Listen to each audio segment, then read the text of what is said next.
Welcome to episode number 87. This is Romance During IVF. I'm so excited to bring you this episode and show you how you can bring romance and sensuality and love and sexuality into a process which can seem quite clinical and quite the opposite. It's entirely possible, and I think it completely enhances your experience and changes it.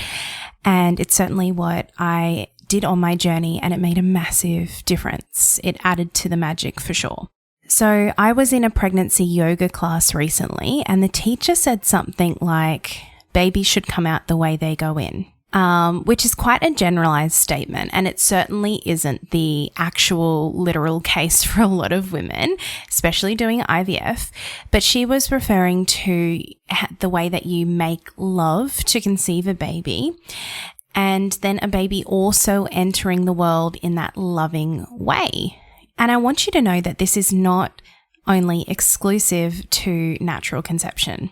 You see, sex and birth share a lot of the same hormonal profile. A lot of the same things happen within the body when we have sex, when we orgasm, and when we give birth. And we also engorge, we stretch, we open, we release and surrender. We have to feel safe. There's a strong emotional component. It's not just physical. I thought to myself when she said this, well, our baby was conceived in a laboratory, but that doesn't mean that she has to be born in a clinical way if that's not what I desire. And the teacher actually backpedaled a bit when she realized that this was not the case for all women in the class. But I didn't feel excluded or offended at any point, because there was so much love and romanticism and support and magic within our relationship and within myself around the conception of our baby girl. So I sort of wanted to say to her, no, don't worry. Like there can be this romance and this sensuality, no matter how you conceive. In fact, IVF is such a conscious conception that I would argue that there is even more of an opportunity for romance during the journey. Not everyone has the chance to consciously conceive. So let's talk about bringing romance into the IVF experience. It's very easy, and I totally get this, to get caught up in the world of statistics, scans, results, and the pressure of time during IVF. And these things can cause stress and anxiety within a relationship and within yourself. It's also very easy and understandable to let fear take over on the journey, and it's almost inevitable actually to have some level of fear. But you know what hormone competes with and interrupts the stress hormone cortisol? It is the hormone known as the love drug, which is oxytocin. Cortisol and oxytocin simply can't be released at the same time. So you can stop the flow of cortisol that is being produced as a result of this stress and anxiety on the journey by doing activities that promote oxytocin, like a self-loving massage, a long cuddle with your partner, sex, self-pleasure, laughing with a good friend, belly laughing, or even cuddling your pet. I can tell you that my two little poodles were definitely victims of pleasure and helping me produce happy hormones on the IVF journey. Bringing romance into IVF will support your healthy hormone production.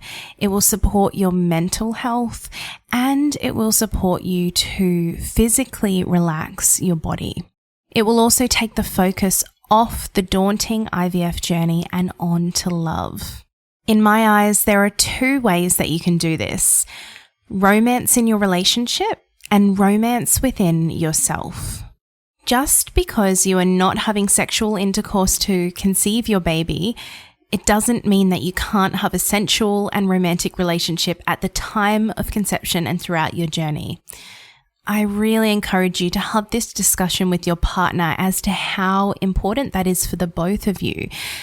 I know on the fertility journey, there can be the pressure to have sex in order to conceive every month at the exact right time. IVF brings a lot of relief in that regard because the process of conception is taken out of your hands, so you are able to enjoy sex at any time. It is so important for you to have these discussions and set the expectations on this unique IVF journey for a conscious journey. And I learnt the hard way that my husband is not a mind reader. Amongst the injections, the scans, the egg collection, the sperm collection, and embryo transfer, how are ways that you can schedule in and bring romance to the journey? Don't expect your partner to do it all. Go out on a limb. Be the romantic person in your relationship. Like I said, I get that sex may have become somewhat of a transactional act on the fertility and IVF journey. And so it can be hard to maintain that spontaneity and romance around sex. But it doesn't just have to start with sex. Romance isn't just sex. In fact, for a woman to feel safe and to experience pleasure in a sexual way, it needs to be much more than sex.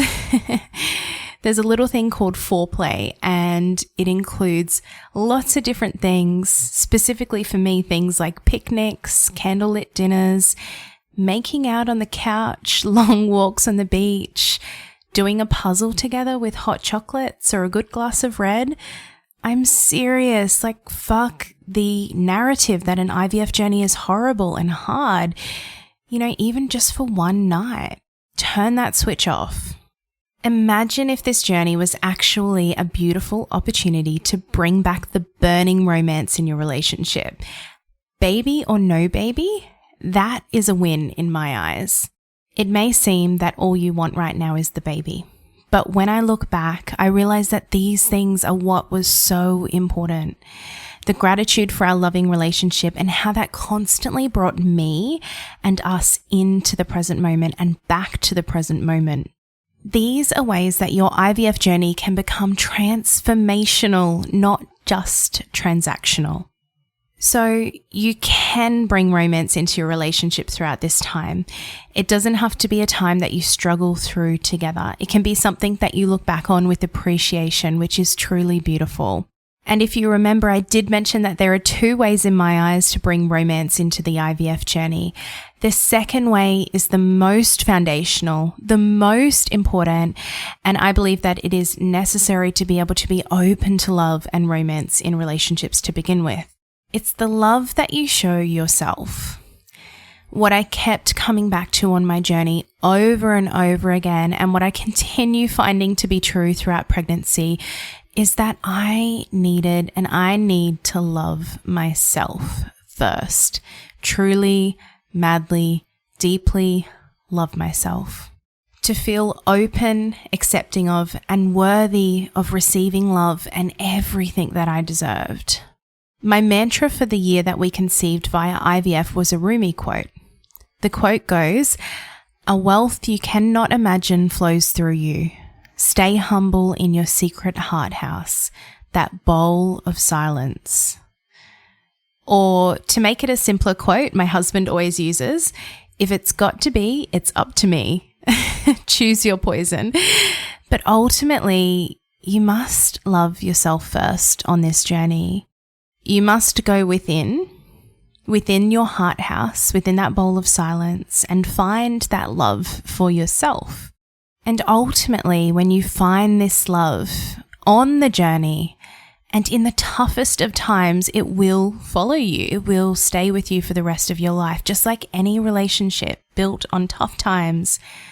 And just like any relationship, this love can start with romance. So how can you romance yourself during this time? Don't leave it up to anyone else. It's up to you. How can you show yourself romance? That may be a bubble bath, a girly movie, and hokey pokey ice cream, which is my fave flavor. Long walks in nature with the birds, a massage, a solo spa day, or maybe just saying no and being really proud of yourself for setting boundaries and showing yourself the utmost respect.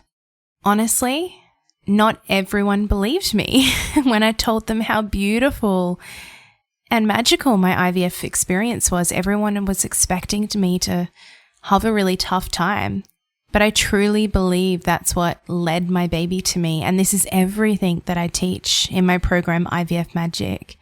Everything builds this love and trust and surrender within yourself to allow your journey to be transformational and to ultimately lead to your baby in a healthy way. So IVF can be romantic as hell if you let it be, and you deserve nothing less. I'll chat to you next week.